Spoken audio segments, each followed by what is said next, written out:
Thomas, and I'm a lecturer here in anthropology at ISU. I've been here full-time for 12 years, and then for a few years before that I was an adjunct and I was doing my research in Burma, so I was here a semester and then gone a semester, but yeah, full-time as a lecturer here for 12 years. I'm originally from Chicago. I spent my early childhood in Chicago, and then my family moved here to Idaho, and so I'm kind of from Idaho.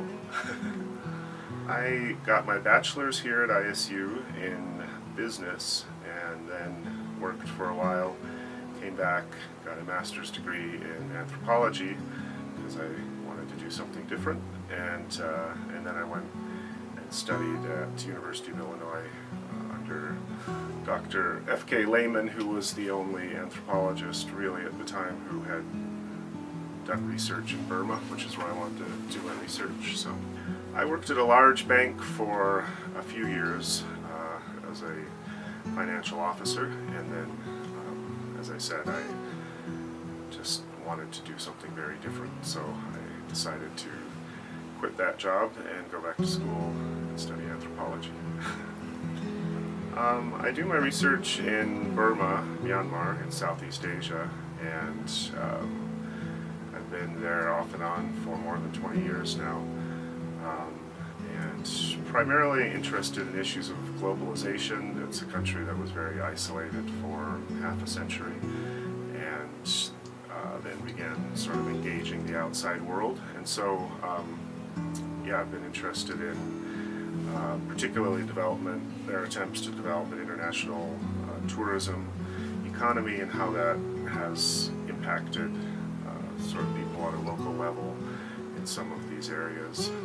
So that's been my primary focus. It's still that. It's sort of a longitudinal issue because the country is still opening up and transitioning towards a more open society.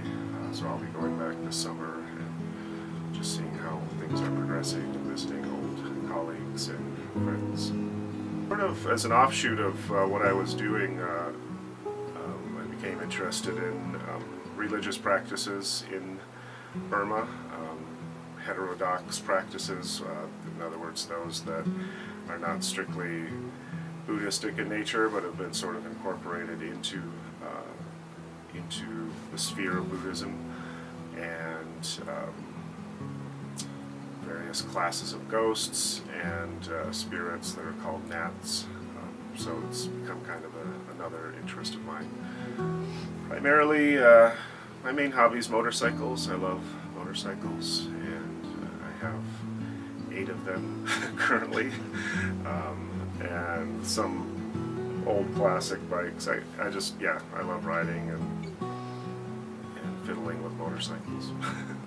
I like having friends over a lot. We have a lot of barbecues, parties, get-togethers. That's a great interest of mine, hanging out with my kids, my family. Yeah. Okay, thank you.